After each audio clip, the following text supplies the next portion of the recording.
Joe Biden ha recibido a Benjamin Netanyahu en la Casa Blanca. El encuentro ha estado centrado en la búsqueda de un cese al fuego en Gaza. Más tarde en el día, Kamala Harris recibirá también al premier israelí. Anteriormente, el gobierno de Israel informó que recuperó los cuerpos de 5 personas muertas el 7 de octubre. La campaña electoral de cara a las elecciones presidenciales del domingo cierra este jueves en Venezuela. En medio de una crisis económica que marca la campaña, hoy Gabriel Boric se suma a los llamados de parte de la izquierda latinoamericana al gobierno a respetar los resultados. Y Amnistía Internacional en Argentina denuncia que en lo que va de gobierno de Javier Milei, al frente del país cerca de 30 periodistas han recibido hostigamiento. Desde la ONG han enviado una carta alertando de la situación a la Comisión Interamericana de Derechos Humanos. Analizamos. Bienvenidos a un nuevo informativo de France 24. Mi nombre es Rodrigo Sedano y es un placer estar con ustedes. Vamos a abrir este informativo en Washington. El presidente Joe Biden ha recibido en la Casa Blanca al primer ministro israelí Benjamin Netanyahu tras su discurso de ayer ante el Congreso. Ambos mandatarios han hablado de la dilatada búsqueda de un cese al fuego en la Franja de Gaza y de la relación entre ambos países. Netanyahu, que más tarde en el día se reunirá con Kamala Harris, ha agradecido a Biden su apoyo personal en los últimos 50 años. Tanto en la Franja de Gaza como en Israel, ciudadanos reaccionaron a ese discurso de Benjamin Netanyahu en el Congreso de Estados Unidos, en el que aseguró buscará ganar la guerra contra Hamás y liberar a los rehenes. Las reacciones son dispares. Desde Gaza calificaron como una burla las declaraciones, mientras que en Israel lo vieron como un pronunciamiento positivo, aunque con poca profundidad en temas centrales. Martín Gripo con los detalles. Desde Israel y Gaza reaccionaron tras la presentación de Benjamin Netanyahu ante el Congreso estadounidense. En el enclave, los palestinos se mostraron molestos ante lo dicho por el premier israelí y lo catalogaron como una burla. Y es que Netanyahu aseguró que Israel protege a los civiles gazatíes y permite el ingreso de ayuda humanitaria, y acusó a Hamás de ser el responsable de las muertes y el hambre, algo que los palestinos cuestionan. El discurso que se pronunció ayer fue un discurso trivial, en el que trató de burlarse de nosotros y nuestros niños. Estados Unidos se está burlando de la gente, reuniendo a los partidarios de Joe Biden y Netanyahu en el Congreso para aplaudir cada 2 palabras. Eso fue un discurso. ¿Dónde estaba la positividad en el discurso? ¿Cuál fue el núcleo del discurso y los acuerdos que se concentrarán en el futuro? El discurso de Netanyahu duró aproximadamente 1 hora. En su presentación prometió ganar la guerra y liberar a todos los rehenes que permanecen secuestrados por Hamás. En tanto, pidió la desradicalización y desmilitarización de Gaza. Fue un buen discurso. Creo que debería haber hecho un poco más hincapié en el asunto de los rehenes y en lo difícil que es negociar con una organización terrorista, especialmente con Qatar en el medio, ya que ellos también apoyan a la organización terrorista. Creo que es una situación complicada y eso no se reflejó en el discurso. Los ataques en Gaza continuaron este jueves y ya son más de 290 días de combates, mientras los muertos, heridos y desaparecidos entre los escombros se cuentan por miles. Vamos a seguir en Israel porque el portavoz del gobierno, David Mencer, informó que las Fuerzas Armadas del país recuperaron los cuerpos de 5 personas muertas el 7 de octubre durante el ataque de Hamás y que desde entonces estaban retenidos en la Franja de Gaza. Una noticia que llega mientras las tropas israelíes siguen con su incursión sobre el sur de la Franja, especialmente en Han Yunis y Rafah. Los ataques y bombardeos han dejado al menos 30 muertos en el día. Habrá visto que los servicios de seguridad israelíes han recuperado los cuerpos de 5 rehenes de Hamás. Se ha recuperado el cuerpo del soldado caído, el sargento mayor de reserva Ravid Katz. Murió en combate durante los brutales ataques del 7 de octubre y su cuerpo fue cruelmente sacado de Gaza. Y este jueves cierran las campañas electorales en Venezuela para las elecciones presidenciales del domingo tras 21 días. Algunos líderes de la izquierda regional han insistido a Nicolás Maduro en la necesidad de reconocer el resultado de las elecciones, sea el que sea. El último en sumarse al llamado ha sido el presidente de Chile, Gabriel Boric. En víspera de esta elección tan importante, formulo un llamado al gobierno y al poder electoral venezolano a garantizar el normal desarrollo del proceso electoral, con garantías en especial para la oposición, otorgando un irrestricto respeto a los resultados que sean debidamente acreditados. Esto por el bien de Venezuela y de toda América Latina. Uno de los temas centrales en esta elección ha sido la crisis económica. Esta ha provocado el desplome de los salarios reales, tanto en el sector público como en el privado. Según la firma Econoanalíticos, solo el 7% de la población puede acceder a un sueldo mayor a los $600 en un país en el que la canasta alimentaria ronda los $550. La información con nuestra corresponsal Daniela Zambrano. Venezuela dejó atrás la época de la escasez. Los anaqueles en supermercados y bodegones están repletos de todo tipo de productos nacionales importados. El problema es que los salarios tanto en el sector público como en el privado están muy por debajo de lo necesario para costear la canasta básica, que según el Sendas ronda los $550 mensuales. El contraste es dramático porque antes, bueno, es notorio, había una crisis en todo.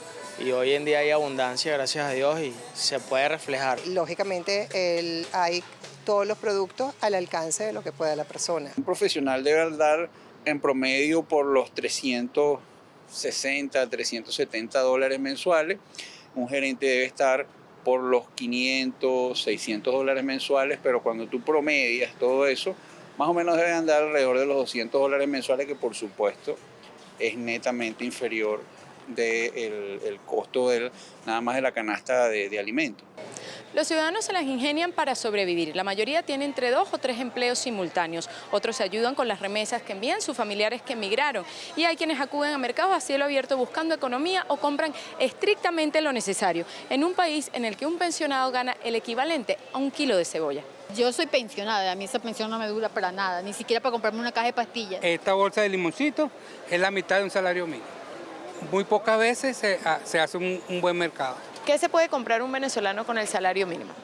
Pues yo le pago el plan a mi teléfono nada más, que son 120, casi 130 bolívares. Yo tengo ya casi 2 años y medio aquí y siempre he visto menos, no he visto que mejore. Siempre es menos gente, menos venta. Aunque Venezuela logró superar la hiperinflación, sigue teniendo un problema inflacionario significativo. Según cifras del Banco Central de Venezuela, la acumulada interanual alcanzó el 51.4%, ubicándose entre la tercera y la cuarta más alta del mundo. En Argentina, Amnistía Internacional denuncia que durante el tiempo que el presidente Javier Milei lleva al frente del gobierno, cerca de 30 periodistas han recibido hostigamiento. Unos hechos que han puesto en conocimiento de la Comisión Interamericana de Derechos Humanos y de las Relatorías Especiales de Defensores de Derechos Humanos y de Libertad de Expresión. Para ahondar en esta denuncia vamos a hablar con Paola García Rey, directora adjunta de Amnistía Internacional en Argentina. En primer lugar, gracias por estar aquí con nosotros. Le quería preguntar qué tipo de hostigamientos han recibido estos periodistas y por parte de quién. ¿Qué tal? ¿Cómo están? Bueno, sí, efectivamente, parte del registro y relevamiento que hemos hecho desde el comienzo de la gestión, en 10 de diciembre del año pasado hasta ahora, hemos documentado niveles de hostigamiento a diferentes periodistas de distintos medios de comunicación y asociados o identificados más o menos cercanos al gobierno. Y los niveles de hostigamiento, de violencia, de agresiones van desde insultos a través de las redes sociales que fomentan niveles y aluviones y cataratas de odio y de violencia, hasta ser calificados de ensobrados. En Argentina, ensobrados significa de alguna manera que reciben coimas por parte de su trabajo, poniendo justamente en tela de juicio el rol del periodismo y hay algo que reconocemos y que se desarrolla, digamos, a partir de los estándares internacionales de derechos humanos, que está asociado con lo que llamamos character assassination, ¿no? Como el exterminio de la reputación de los periodistas o de los líderes de opinión, o en muchos casos también de la oposición, que lo que hacen justamente es derribar, demonizar la palabra del otro a los efectos de que pierda credibilidad y que lo único que se instale sea la narrativa que se imponen con el gobierno. Y respecto a tu pregunta de dónde vienen o de quiénes vienen este tipo de agresiones, muchas de estas agresiones están lideradas por el presidente de la Nación, Javier Milei. De ahí la particularidad que tiene en el impacto de la libertad de expresión, el temor a pronunciarse, a criticar, a indagar, a solicitar la rendición de cuentas desde el Estado, cuando además quien detenta esa capacidad de agresión y de ataque viene sin más ni menos que del funcionario más alto de un Estado. Con lo cual prendimos alertas y transmitimos esta comunicación a la Comisión Interamericana de Derechos Humanos, como decías antes. Quería preguntarles si ven un cambio de este trato hacia la prensa por parte del gobierno conforme, bueno, algunas de las reformas, algunos de los grandes cambios que pretendía Javier Milei no han ido saliendo, o es algo que ya viene desde el principio. A ver, no es algo ni exclusivo ni excluyente en Argentina y en los niveles de conversación de los gobiernos con el periodismo, ¿no? A ningún gobierno le gusta ser criticado, cuestionado, indagado, por lo cual siempre ha habido tensiones entre el periodismo y los referentes gubernamentales.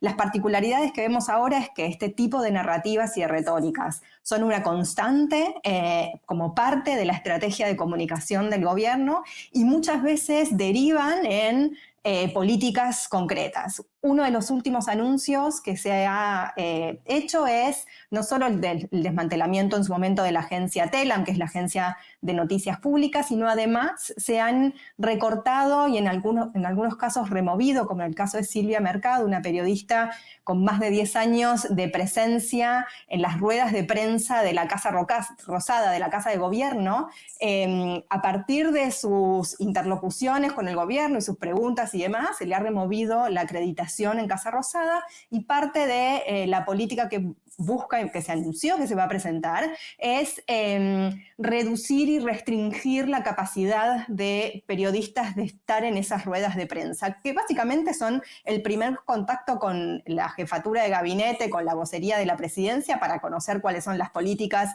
que se implementan en Argentina, los anuncios, en fin, como el primer acercamiento, digamos, a un vocero por parte del presidente, y vemos con mucha preocupación justamente que se circunscriba ese espacio exclusivamente a aquellos periodistas que sean cercanos al gobierno o que de alguna manera se restrinja la capacidad de preguntar y de indagar. Y parte de lo que se ha anunciado es que se van a generar lineamientos nuevos con el objetivo de que quienes integren esos espacios sean y se sientan honrados de poder preguntar. Y esto claramente tiene un impacto decisivo en el ejercicio de la libertad de expresión y del Estado de Derecho. Pues Paola García Rey, le quiero dar las gracias de que haya estado con nosotros aquí en France 24. Muchas gracias. Nosotros vamos a seguir ahora en Francia porque familias sin hogar protestan en París pidiendo un albergue digno. Organizaciones benéficas aseguran que muchos fueron desalojados en parte por la organización de los Juegos Olímpicos en la capital francesa. Ahora están en la calle y exigen ser reubicadas. Diego Bazzani nos amplía. Las personas sin techo afectadas por los Juegos Olímpicos de París. Decenas de familias sin hogar, en su mayoría migrantes, acamparon este jueves frente al Ayuntamiento del Distrito 18 de París pidiendo por un albergue. Según organizaciones benéficas, las familias sin techo fueron expulsadas de sus alojamientos hace unos meses, con la única opción de desplazarse a ciudades alejadas de París. La ONG La Otra Cara de la Medalla denuncia que en los últimos 2 años ha habido un aumento del 40% en las expulsiones. No tengo vivienda, no tenemos medios para alquilar una casa, hasta para bañarme tengo dificultades, todo me resulta difícil. Las expulsiones y desalojos se dan luego de que en mayo de 2023 el entonces ministro de Vivienda Olivier Klein vinculara la medida con la organización de los Juegos Olímpicos. Les ofrecieron irse a las provincias, pero como esta gente está en París y tiene una vida aquí, se negaron. Actualmente, la capital francesa ha cerrado calles y varios lugares turísticos en vísperas del evento deportivo, lo que ha generado protestas y rechazo de transeúntes, ciclistas y turistas. No podemos acceder a muchos de los lugares de interés ni tampoco a los sitios turísticos, ni siquiera podemos entrar allí. Lo que se suma a las demandas de las familias sin hogar que claman por un albergue digno dentro de París. La organización de los Juegos Olímpicos ha implicado inversiones millonarias. Sin embargo, no todos los parisinos se han visto beneficiados por el evento. Así vamos a cerrar nuestro informativo. Sigan conectados aquí a France 24.